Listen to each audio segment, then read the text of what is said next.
All right, next we have science standards. Scott, would you like to come up? Scott Smith.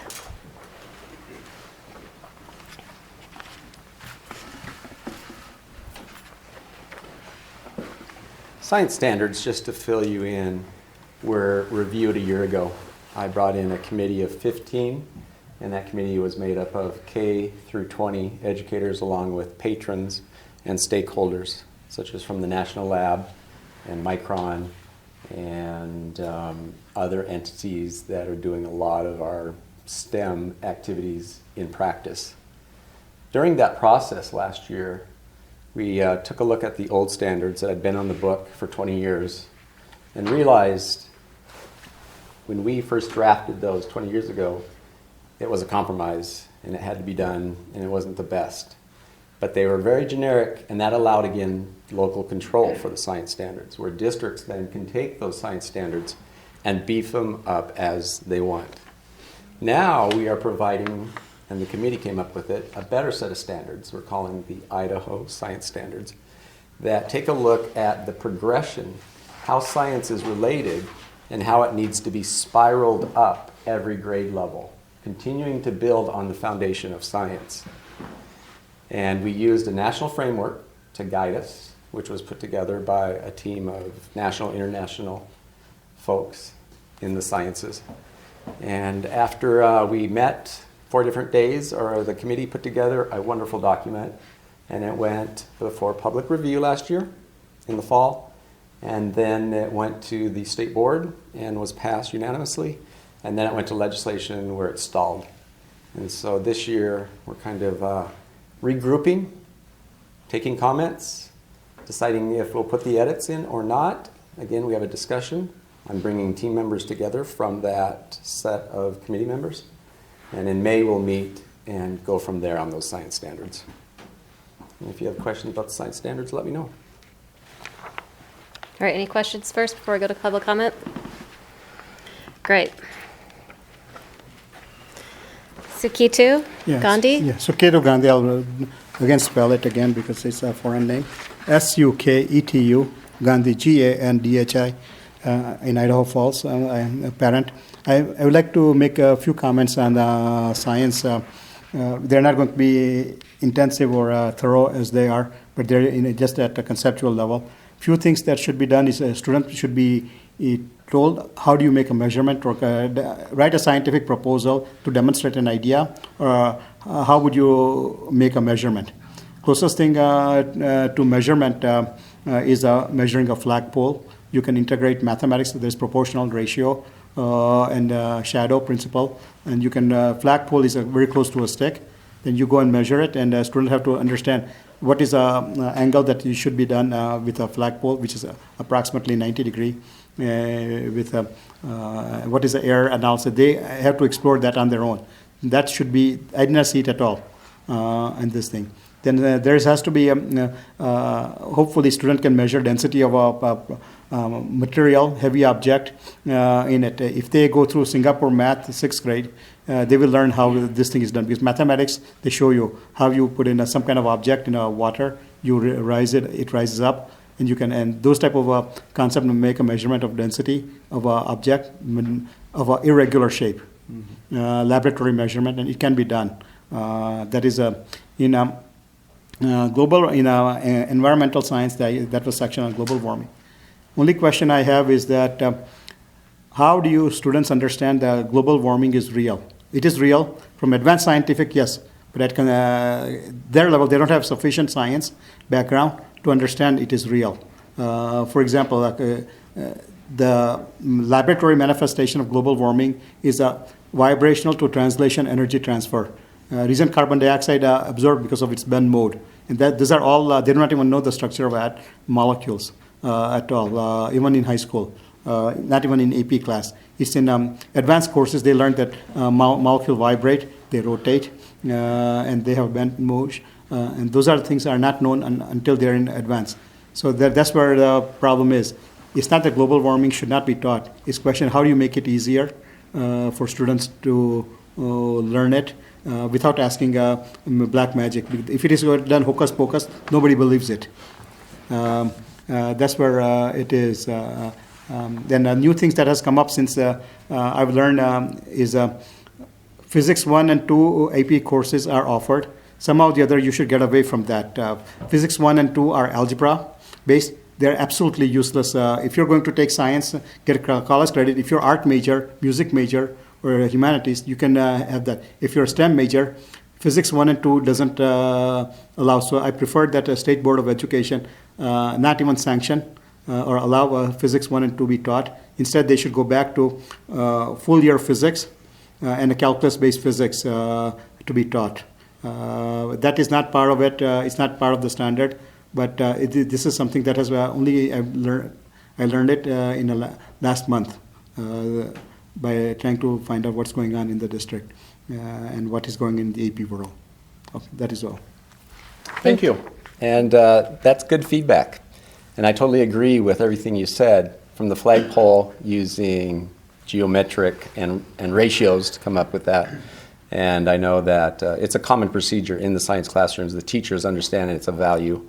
It may not be written in our standards. We can look at where it may fit to be specific on that.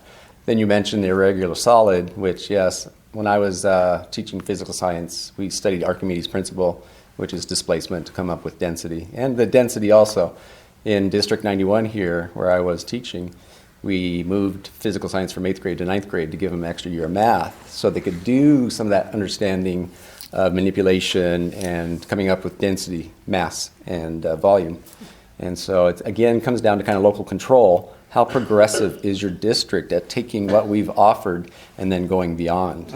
I can tell you this thing. I attend board meeting every month when it is for public. I make comments, just like the detailed one that I've given on the mathematics. I've been making that. Question is they ignore public. That is what I don't like. Not because I have the necessary scientific qualification to know what I'm talking about. Right. And that is one of the things. Either district doesn't want to do it, so only I have recourse is the state to do it, impose it. Question: when public does talk, why is public being ignored on it? When it comes to mathematics, because of the Common Core has come in and a better math curriculum has been adapted in Singapore math, 6th grade. Those type of problems are common. You put in some irregular volume, your fish tank volume goes up, and by how much height, you go and measure that displacement, then you know the volume and you know the weight, and you can measure. And this is a smaller type of experiment that can be done. You can also do the same thing with electricity and magnetism, because much of the science is integrated with math. If you're not going to talk about atoms until you do adequate mathematics. And so I made some comments in it with positive and negative numbers in mathematics before you can even show that. In the other things I forgot to mention is that during a public comment period, you do not identify what are the mathematics or prerequisites at all. If you're going to take chemistry, I want students to have everything on logarithmic. They have to know before they enter chemistry, because they're going to measure pH. If they're going to go in physics, make sure that they have a adequate amount of trigonometry and analytic geometry. These days it is called calculus, so they can deal with the equation of motion. In the and learn vector algebra and learn about matrices, so they can do vector algebra, the back cab rule, and cross product. Those are the things. The mathematics was never identified, and error analysis was never stated, and I have stated that in the mathematics portion of the error analysis, how it should be done. And those are the type of detailed comment that needs to be done, but I don't like to have them be ignored, because if it is there, then teacher will do it. If the thing is my human factor is to do minimum work, get maximum credit, and that's what and I don't like that. I like to do maximum work so people can get mathematical maturity, scientific maturity. It goes back to the mastery standard. I used in my district comment, when I make it, I use subject matter maturity on it. Great. Right, and that's kind of falling back on our new mission of mastery learning, mastery education. And I like you brought up that it's all about integrated. The student has to be literate in the math, reading, writing, arithmetic. It's like the Common Core. And so in our new standards, we have a great set then of links to the core. So a student should be able to do research properly, should be able to collect data in the correct manner, and even make conclusions using a process. So we try to make it easier, especially if you take a first-year teacher. They don't understand that yet. And so these new standards will walk them through the process of how to bring the kids up to where they should be. So we had Idaho educators putting together Idaho standards for our Idaho students to be nationally and internationally competitive. Great, thank you, Scott. Move on. Are you Ralph Peterson? I am. All right, Ralph? Okay, Ralph Peterson, North Gym High School in Bancroft, Idaho. Full disclosure, I've been working with the State Department for a long time, working with things. I wasn't quite at the rewrite they had a long time ago, but I was working with we developed the science ISAT. I was very, very heavily involved with that.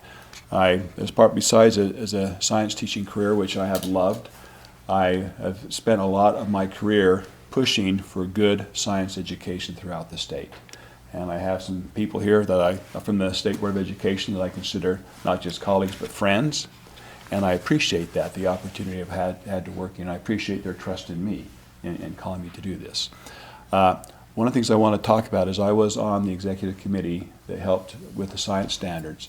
I want to talk a little bit about what that meant, and I wanted to be on public record because of what it is. So we met together, and the first thing we did is we said, what are these standards going to look like?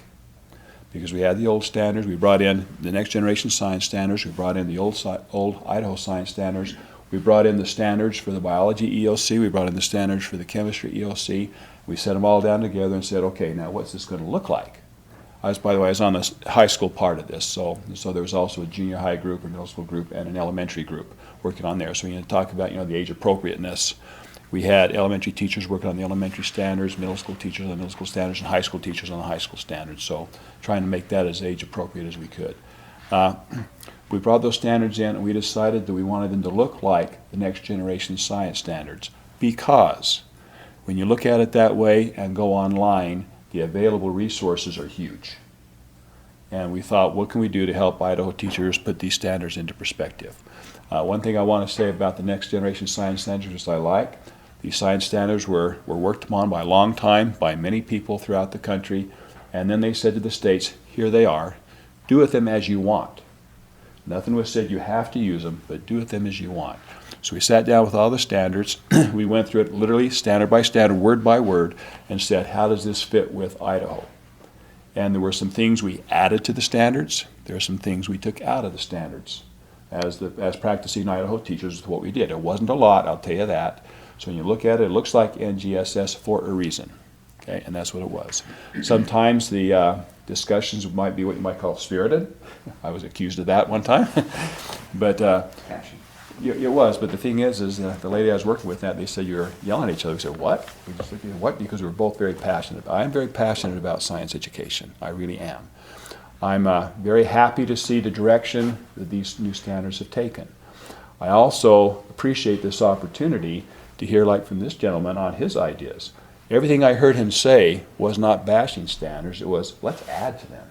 And I really appreciate that he had those comments that, I see this as good, let's make them stronger. That's what he's saying, and I really appreciate that. But anyway, I'm here to voice my own view, and also to support my colleagues on the executive committee that wrote the standards. I'm happy to entertain any questions about if anyone has anything to say about the process or the standards themselves. But anyway, thank you, and I appreciate the opportunity to talk. Thank you. Scott, do you have any comments in response? I'll just add, and I could go on and on about the committee and our wonderful meetings of science nerds, but we get along well together. And that is, we haven't changed the content of science. Science fundamentals have been around for 100 years. Now, of course, we're coming up with new things, new discoveries, new theories. But what we really changed, instead of content, is the practice.